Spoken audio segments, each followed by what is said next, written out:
우리는 다시 출애굽기 말씀을 이번 주부터 살펴보고 있습니다. 연초부터 함께 출애굽기 말씀을 살펴보면서 이제 출애굽기 전반부의 말씀 함께 살펴보았는데요. 출애굽기 말씀은 우리가 잘 알다시피 이스라엘 백성들로 하여금 출애굽하시는 그 이야기가 앞부분에 나오게 되고요. 우리가 지금 읽고 있는 후반부의 말씀들은 이제 시내산에서 이스라엘 백성과 하나님 사이에 언약 관계를 맺어 나가시는 그런 모습들을 보여주고 있습니다. 이러한 일들이 일어난 것이 이스라엘 백성에게도 굉장히 중요한 일이고 또한 하나님께도 굉장히 중요한 일입니다. 왜냐하면 이스라엘 백성에게는 그들의 목숨을 다시 구원받을 수 있는 그런 기회를 부여받게 된 것이고 또 하나님의 백성으로 그렇게 살아갈 수 있게 된 것입니다. 하나님께서도 이 이스라엘 백성들을 통하여서 우리 장자, 인류의 장자라고 말씀하신 이 민족을 구원하심으로 말미암아 하나님의 그 크신 사랑을 이루어 나가시는 그 구속 사역의 그 일들을 시작하게 되신 것입니다. 이와 같이 시내산에서 맺은 언약은 하나님과 이스라엘 민족 간의 그런 관계, 그 관계를 형성해 나아가는 아주 중요한 그런 사건입니다. 물론 아브라함 시기에서부터 시작되어서 그 이스라엘 민족들 아브라함의 그 자손들과 하나님께서는 지속적으로 관계를 맺어 나가시고 그 사이에서 여러 가지 교류들이 하나님과의 교통이 있었습니다. 하지만 그 관계가 이제 시내산에 다다랐을 때에는 더 구체적이고 더 공식화돼서 이제 세상 모든 만방에 알려지게 되는 그런 일들도 일어나게 된 것입니다. 그렇다면 시내산에서 하나님과 그 다음에 이스라엘 백성 간에 맺은 그 언약의 핵심이 무엇일까요? 저는 레위기 11장 44절과 45절의 말씀을 함께 살펴보기를 원합니다. 44절의 말씀을 보시면은 나는 여호와 너희의 하나님이라 내가 거룩하니 너희도 몸을 구별하여 거룩하게 하고 땅에 기는 길 짐승으로 말미암아 스스로 더럽히지 말라 나는 너희의 하나님이 되려고 너희를 애굽 땅에서 인도하여 낸 여호와라 내가 거룩하니 너희도 거룩할지니라 말씀하셨습니다. 잘 아는 구절인데요. 이와 같이 하나님께서 출애굽하게 하신 목적이 무엇이냐면 하나님께서 이스라엘 민족의 하나님이 되고 이스라엘 민족으로 하나님의 백성이 되게 하는 그 관계를 맺어 나아가시기 위해 그들을 약속의 땅으로 구원하시기 위한 그런 일들이라고 하는 것입니다. 그러면서 이 언약 관계를 맺어 나가시는 핵심이 무엇이냐면 너희가 이제는 더 이상 이 애굽 사람들이나 다른 세상 사람들과 같이 살지 말고 이제는 여호와 하나님과 같이 아버지이신 그분이 거룩하시기 때문에 그분의 거룩하심을 우리도 본받아서 우리도 구별되고 거룩하게 살아가야 된다라는 말씀을 해 주시고 그것을 위해서 여러 가지 제도들도 하나님께서 설치해 주시고 또 약속의 말씀들을 가르쳐 주고 계십니다. 오늘의 말씀 그리고 지난 며칠간의 말씀을 우리가 함께 살펴보고 있는데요. 이제 이스라엘 민족 그 진영 가운데에 하나님께서는 성막을 허락해 주셨습니다. 근데 그 성막 안에 보면은 우리가 그 용어들을 아마 잘 지난 며칠간 또 묵상을 했기 때문에 잘 알고 계실 줄로 믿는데요. 뜰이 있고요, 성소가 있고 지성소라고 하는 세 개의 그 등급이 다른 차등된 그런 공간들이 그 성막 안에는 위치해 있습니다. 이것이 어떤 것이냐면 그 거룩함에 차등을 두고 이제 이스라엘 백성들이 이제 죄를 범하였거나 이제 하나님을 만나 뵙고 싶을 때에 어떻게 나아가냐면 이제 그 뜰로 나와서 그 앞마당 그 성막 안에 그 마당으로 나와서 그곳에서 하나님께 제사를 드리게 됩니다. 그리고 성소로 가게 되고 더 궁극적으로는 Holy of Holies라고 얘기하는 그 지성소로 나아감으로 인해서 이제 하나님과의 만남을 갖는 그런 곳이 성막입니다. 이제 이 뜰은 이제 우리가 사는 이 땅을 상징을 하고 있습니다. 그래서 우리가 살고 있는 이 땅에서 하나님께로 나아가기 위해 우리가 어떻게 나아가야 되는가에 대한 가르침을 주고 계시고요. 이제 성소에서 지성소로 나아갈수록 이제 하나님의 처소이신 하늘을 상징하고 또 그곳에 하나님의 임재를 상징하는 언약궤가 있는 것이 이 성막 전체의 그런 큰 구조라고 할 수가 있습니다. 하나님께서 이스라엘 백성에게 성막을 허락하신 이유는 뭐냐면 첫 번째로 그 과정을 통해서 이스라엘 백성들로 하여금 더 거룩해지고 그렇기 위해서 하나님께서 주셨습니다. 물론 동물로 인한 일시적인 그런 거룩함이기는 하지만 그 순간에 그 제사를 드려지는 제사를 통해서 우리의 죄가 용서를 받고 하나님께로 나아갈 수 있는 그 단계들을 밟아 나갈 수 있는 그런 모습들을 보여주시는 곳이 바로 이 성막이라고 하는 곳입니다. 그래서 성막을 성경에 보면은 이제 회막이라고도 부르는데요. 그것이 바로 The Tent of Meeting, 하나님을 만나게 되는 그런 장소로 이렇게 우리가 이 성막을 지키고 알고 있습니다. 그래서 우리가 하나님을 만나기 위해서는 그냥 만날 수 있는 것이 아니고 우리가 먼저 거룩해지고 구별해지고 성별되어질 때에 우리가 하나님께서 계시는 그 지성소로 나아갈 수 있다라는 것이 이 전체 성막에 대한 메시지이고 가르침입니다. 오늘 우리가 함께 읽은 출애굽기 27장의 말씀을 보시면은 특별히 이제 그 바깥 뜰에 대한 이제 성소와 지성소로 들어가기 전에 있는 그 뜰에 대한 이야기를 가르침을 주고 계십니다.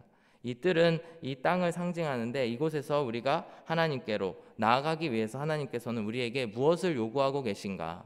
우리가 이것이 작게는 성경에서 출애굽기에서 그 작은 예표 먼저 모형으로 하나님께서 보여주신 것이지만 우리가 신약 시대로 살고 있는 우리의 시대에 와서는 이것이 정말 우리 모두에게 적용이 되는 그런 말씀입니다. 먼저 1절에서 8절 우리가 함께 읽었는데요. 이 구절들을 함께 보시면은 바로 뜰에서 가장 중요한 물품이라고 할 수 있는 제단에 대한 설명을 이야기하십니다. 이 제단은 노수로 만든, 청동으로 만든, 물론 아까 함께 읽었다시피 나무로 만들어졌고 그것에 그 청동을 입혔기 때문에, 노스를 입혔기 때문에 우리가 노단이라고도 부르고요. 또 그것을 통해서 하나님께 번제를 드리기 때문에 번제단이라고 부르기도 합니다. 말씀의 1절과 2절 말씀 함께 보시면 이렇게 가르침을 주고 계시는데, 너는 조각목으로 길이가 5규빗, 너비가 5규빗의 제단을 만들되 네모 반듯하게 하며 높이는 3규빗으로 하고 그 네 모퉁이 위에 뿔을 만들되 그 뿔이 그것에 이어지게 하고 그 제단을 노수로 쌓아라라고 말씀을 하고 계십니다. 1절에서 말씀하신 조각목이라고 하는 것이 뭐냐면 나무의 종류 중에 하나인데 우리가 알고 있는 아카시아 나무가 바로 이 조각목이라고 합니다. 그 나무는 이제 광야에서 쉽게 구할 수 있는 그런 나무인데요. 그 나무를 5규빗, 그러니까 정사각형 모양의 윗부분을 만들고 또 그것을 3규빗의 높이로 만들으라고 이렇게 하나님께서는 가르쳐주고 계십니다. 이해를 돕기 위해서 사진을 한번 보시면은 제단의 사진을 보면 이런 사진이 있는데요. 이제 약간 직사각형 모양으로 보일 수도 있겠지만 정사각형 모양이고 이제 3규빗 약 1.5m 높이 그리고 2.5m 모양의 이런 그 제단을 하나님께서 성막에 들어가자마자 놓으라고 말씀을 하고 계십니다. 이제 성막 전체의 사진을 보게 되면은 이런 사진이 있는데요. 이제 저 정면에 보이는 앞부분에 보이는 저 빨간색 그곳이 이제 입구입니다. 입구로 들어가게 되면은 가장 먼저 우리가 함께 살펴본 이 번제단이 있고 그 다음에 물두멍과 회막, 그 회막 안으로 들어가게 되면은 이제 성소와 지성소를 하나님께 나아갈 수가 있는데 이제 그 첫 번째 스텝, 이제 성막에 들어왔을 때 첫 번째 스텝인 번제단을 하나님께서 우리에게 알려주고 계시고 또 이스라엘 백성들에게 그 모든 방법들을 만드는 방법들을 이렇게 설명해 주고 계십니다. 왜 하나님께서는 이스라엘 백성에게 이 성막에 들어와서 가장 첫 단계를 번제단을 허락하셨을까? 번제단을 주셨을까? 우리는 한번 고민해보고 질문해볼 필요가 있습니다. 왜냐하면 우리 번제단이 어떤 의미를 갖냐면 바로 하나님께 동물을 바쳐드리는 그 단이 번제단입니다. 그래서 이곳에는 불을 피우고 우리가 그 하나님께 제사 드리기 위한 동물을 가지고 왔을 때에 그 동물을 이제 그 뜰 안에 들어와서 그 각을 떠서 그 각을 뜬 동물의 고기를 하나님께 올려드리는 그런 제사를 지내는 곳이 바로 번제단입니다. 이 번제단에서 희생 제물을 하나님께 드림으로 말미암아 하나님께서 우리의 죄를 일시적으로 용서해 주시고 또 그로 말미암아 우리가 하나님께서 계시는 그 지성소로 나아가서 하나님과 더 친밀한 만남 그리고 하나님과 더 친밀한 사귐 가운데로 나아갈 수 있게 해주신 그 장치가 바로 이 성막의 전체이기도 하지만 특별히 이 번제단의 의미라고 하는 것입니다. 우리는 원래 우리의 죄 때문에 하나님께 절대로 다가갈 수가 없었고 또 하나님께 다가간다고 하여도 우리의 죄로 말미암아 즉각적인 심판을 받을 수밖에 없는 사람들이었습니다. 하지만 하나님께서는 궁극적으로는 예수 그리스도의 그 희생, 예수 그리스도의 죽으심으로 말미암아 우리로 하여금 예수님을 믿는 사람들이라면 모두가 주님께로 나아갈 수 있게 된 것입니다. 그렇기 때문에 우리가 히브리어 10장 19절의 말씀 우리가 여러 번 살펴보았는데요. 그러므로 형제들아 우리가 예수의 피를 힘입어 성소에 들어갈 담력을 얻었나니, 이 말씀처럼 우리가 성소에 들어가서 하나님을 만나볼 수 있는 담력이 생겨나게 된다라는 것입니다. 우리가 이 말씀, 이 모든 이 이치들을 알기 전에, 깨닫기 전에는 아마 우리가 이 말씀을 읽었을 때에 어떤 내 마음대로 들어간다거나 어떤 우격다짐으로 이것에 들어가는 게 아닐까 생각할 수도 있겠지만, 그것이 아니고 이 전체의 구조들을 살펴보았을 때에 우리가 예수님을 믿음으로 말미암아 그분의 죽으심이 나의 죽으심이 되어서 나의 죄가 죽고, 또 그분의 생명이 동시에 나의 생명이 되어서 내가 그 생명으로 말미암아 하나님께로 나아갈 수 있는 그런 일들이 일어나게 되는 것입니다. 그렇기 때문에 성소로 들어갈 담력이 얻게 됐다라는 것은 이미 나의 죄에 대한 문제가 하나님 앞에서 다 해결이 되고 이미 계산이 다 끝난 문제이기 때문에 우리가 당당하게 예수님을 믿는 사람들이 하나님께로 나아갈 수 있게 되는 것이 바로 이 첫 번째로는 이 번제단을 주신 목적과 의미이고, 그것이 신약 시대로 와서 모든 믿는 사람들에게 주어진 은혜와 축복이다라고 하는 것입니다. 이렇게 우리가 번제단의 의미를 깨달았을 때에, 알았을 때에 경험할 수 있는 은혜인데요. 우리가 하나님 앞에 나아가기만 한다면 하나님께서는 우리의 죄를 사해 주시고 우리를 위해 하나님 앞에 나아갈 수 있게 해주신다라는 것입니다. 이제 교회에서 사역을 하다 보면은 이제 굉장히 도덕적인 분들을 자주 만나볼 수가 있습니다. 아직 예수님의 그 의미, 보혈의 의미를 다 알지 못하고 다 온전히 믿지 못하는데 그동안 살아오신 사람들이 굉장히 도덕적인 분들을 만나게 되는데요. 하나님을 믿으시고 예수님을 믿으세요라고 이렇게 권면을 하고 복음을 전하게 되면은 나 같은 사람이 어떻게 예수님을 믿습니까? 나 같은 사람이 어떻게 하나님을 믿습니까? 이런 이야기를 듣게 됩니다. 하지만 그 이야기를 더 하고 그 배경에 있는 그 생각들을 이렇게 알게 되면은 어떤 생각이 들게 되냐면요. 이분은 나의 행위로, 당신의 스스로의 행위로 어떻게 보면은 이렇게 자격을 갖추고 하나님께 나아갈 수 있겠구나 생각하는 그런 경향들이 있습니다. 하지만 우리가 절대로 우리의 능력으로는 하나님께 갈 수 없음을 우리는 인생의 많은 어려움이나 또한 나의 죄의 문제에 부딪혔을 때에 깨닫게 되고 또 예수님께로 돌아오게 되는 것이 바로 우리가 경험하는 이런 신앙의 시작점들인데, 바로 오늘의 이 번제단의 말씀처럼 우리가 그 하나님 앞으로 나아갔을 때에, 그랬을 때에 우리가 그 동물의 피를 힘입어 하나님께 나아갈 수 있는 것과, 또 우리가 신약 시대에는 예수 그리스도의 피로 말미암아 하나님께로, 오직 하나님께로 나아갈 수 있게 된다라는 것을 이 시간 알고 경험하고 누리기를 원합니다. 이와 같이 하나님께서는 하나님과 만나기 전에 그냥 그 모습 그대로, 우리의 죄된 모습 그대로 받으시는 것이 아니고 번제단에 우리의 죄를 고백하고 나아감으로 말미암아 죄의 용서를 받고 그 하나님의 성소로 들어오게 됐다라는 것입니다. 이것이 바로 우리가 번제단, 제단에서 누릴 수 있는 복이고 하나님의 은혜입니다. 특별히 2절의 말씀을 보시면 이런 말씀이 나옵니다. 그 정사각형 모양의 그 제단에 보면 그 모퉁이 위에 뿔을 만들고 그 뿔이 그것에 이어지게 하고 그 제단을 노수로 쌓아, 이렇게 뿔을 이렇게 만들으라고, 사방에 만들으라고 돼 있는데요. 앞서 사진에서 보신 것과 같이 뿔이 그렇게 나와 있는데, 이스라엘 백성들 가운데에 어떤 통설이 있었느냐면, 이스라엘 백성들 가운데 누군가가 죄를 지었거나 아니면은 억울한 일을 당했을 때에 그곳에 달려가서, 성막에 달려가서 그 뿔을 잡게 되면은 그 사람을 처벌하지 않고 그 사람을 용서하고 용납했다라는 이야기가 있습니다. 그것은 바로 무엇이냐면 시편 18편에서 다윗이 고백한 것과 같이 여호와 하나님께서 나의 구원의 뿔이십니다 라고 하는 고백이 바로 그곳에서 이어져서 나오게 되는 것인데요.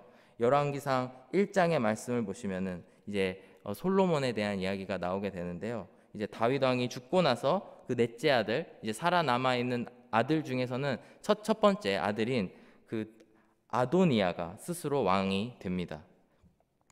하지만 그 정식 계승자인 솔로몬을 이제 부정하고 이제 반역을 하고 스스로 왕이 되는 아도니아라고 하는 사람이 나오는데요. 하지만 곧 그는 그것을 후회하고 솔로몬에게 항복을 하게 되는데, 항복을 하면서 그가 했던 행동이 뭐냐면 이 성막으로 달려가서 그 뿔을 이렇게 잡는 그런 이야기들이 나오게 됩니다. 열왕기상 1장 50절 말씀을 보시면 이렇게 말씀합니다. 아도니아가 솔로몬을 두려워하여 일어나가서 제단 뿔을 잡으니, 그 다음에 52절 말씀을 보시면 솔로몬이 이르되 그가 만일 선한 사람일진데 그의 머리털 하나도 땅에 떨어지지 아니하려니와 그에게 악한 것이 보이면 죽으리라. 사람을 보내어 그를 제단에서 이끌어내리니 그가 와서 솔로몬과 함께 절하매 솔로몬이 이르기를 내 집으로 가라. 이렇게 집으로 보내줬다라는 이야기가 나오게 됩니다. 솔로몬은 왜 이 반역자인 아도니아를 죽이지 않았을까요? 사실 이스라엘과 같이 그 철저한 율법, 철저하게 그 율법으로 통제되고 있는, 그 다스려지고 있는 나라가 아니더라도 누군가가 왕에게 반역을 한다면 3대를 멸해버리는 그런 일들이 우리가 역사를 통해서 잘 알고 있습니다. 근데 솔로몬이 왜 이 사람을, 아도니아를 어찌 보면 살려 놓았을 경우에 나중에 안 좋은 일이 일어날지도 모르는 이 사람을 죽이지 아니했냐? 왜냐하면 이미 그 아도니아가 제단에 나와서 하나님의 뿔을, 구원의 뿔을 잡았다라는 것은 이미 그의 모든 죄를 고백하고 그로 말미암아 하나님의 심판을 받았고 하나님께서 그를 용서해 주셨다라는 것을 의미합니다. 그래서 이스라엘 백성들 가운데에 이 구원의 뿔이라고 하는 것이 어떤 의미가 있냐면, 누구든지 하나님 앞에 나아가기만 한다면, 심지어 반역자라도 그곳에 나아가서 그 뿔을 의지한다면 그 죄는 이미 하나님께서 치르셨고 그것을 사람이 더 이상 치르지 않고 심판하지 않는다라는 의미를 갖는다라는 것입니다. 그래서 이 솔로몬 왕도 이 아도니아를 처벌하지 아니하고 하나님께 모든 것을 맡겨드리는 일이 바로 이 구원의 뿔입니다. 이와 같이 예수님께서도 우리의 구원의 뿔이 되십니다. 그분께 나와서 그분을 붙잡기만 한다면 우리의 죄가 용서를 받고 우리에게 구원이 허락되는, 그것이 바로 번제단에서 누리게 되는 우리의 경험, 은혜인 줄로 믿습니다. 우리가 이 은혜를 항상 생각하면서 오직 예수 그리스도께만 나아가는 이 아침이 되었으면 좋겠습니다. 그리고 우리 주변에 아직 그 번제단 앞에 나아오지 못하고 그 은혜를 아직 누리지 못하는 사람들이 있다면 우리의 사명이 그분들을 그곳에 데리고 와서 하나님 앞에 나오게 하는 그런 일들, 그것을 같이 감당하는 사명자가 되시기를 축복합니다. 마지막 20절과 21절의 말씀을 보시면은 이렇게 하나님께서는 또 말씀을 해주시는데요. 너는 또 이스라엘 자손에게 명령하여 감나무로 짠 순수한 기름을 등불을 위하여 내게로 가져오게 하고 끊이지 않게 등불을 켜라. 그 다음에 아론과 그의 아들들로 회막한 증거궤 앞 휘장 앞에 저녁부터 아침까지 항상 여호와 앞에 그 등불을 보살피게 하라. 나는 이스라엘 자손이 대대로 지킬 규례이니라. 말씀을 하셨는데요. 즉 그 번제단 앞에 안에 있는 그 불을 끊임없이 밤이든 낮이든 상관없이 사람들이 죄를 고백하러 오든 제단을 드리러 오지 않든 항상 끊이지 않고 불을 켜놔라라는 말씀을 이렇게 하나님께서 하시고 명령을 하십니다. 이것이 어떤 의미를 갖느냐 우리가 고민해 보길 원하는데, 이것은 뭐냐면 누구든지 어느 때든지 하나님 앞에 나올지 모르기 때문에 항상 하나님께서는 그 제단을, 그 번제를 드릴 수 있게 준비해 놓고 즉각적으로 누군가가 죄의 용서를 받고 싶다면 용서해 주어라라는 하나님의 마음을 우리가 알 수가 있습니다. 하나님께서는 언제나 우리를 위해서 기다려 주시고 우리를 위해서 항상 준비해 놓으시는 그런 은혜의 하나님이십니다. 그분께서는 이스라엘 민족들 사이에 안에 거하시면서 그 성막 안에서도 누구든지 즉각적으로 나왔을 때에 죄를 용서해 주시기 위해서 기다리고 계시는 하나님이십니다. 내가 내 모습 이대로 정말 죄된 모습 그대로 하나님 앞에 나아갔을지라도 우리가 번제단 그곳을 지나가면서는 이제는 더 이상 나의 모습이 나의 죄된 모습이 아니고 이제는 하나님께 용서받은 그런 모습을 가진 그런 사람들이라는 것을 믿고 주님께로 나아가는, 오직 예수 그리스도의 보혈을 힘입어서 나아가는 오늘 하루 되기를 원합니다. 그리하여서 하늘에 계신 하나님께 담대히 나아가고 하나님과 깊은 교제와 하나님과의 사귐을 누리는 저와 여러분들 되시기를 주의 이름으로 축복합니다. 함께 기도하겠습니다. 사랑과 은혜가 충만하신 하나님 아버지 감사합니다. 하나님의 사랑에 감사를 드리며 하나님 우리에게 번제단을 주셔서 아버지 하나님 영원한 희생물 되시는, 영원한 희생 제물 되시는 예수 그리스도를 허락하여 주셔서 예수님의 보혈을 믿음으로 말미암아 하나님께 나아갈 수 있게 하여 주심에 감사를 드립니다. 오늘 이 시간 예수님의 보혈에 힘입어서 주님 앞에 나아갑니다. 담력을 가지고 나아갑니다. 우리들을 받아주시고 우리와 함께하여 주시옵소서. 우리를 사랑하시는 예수 그리스도의 이름으로 기도드렸습니다. 아멘.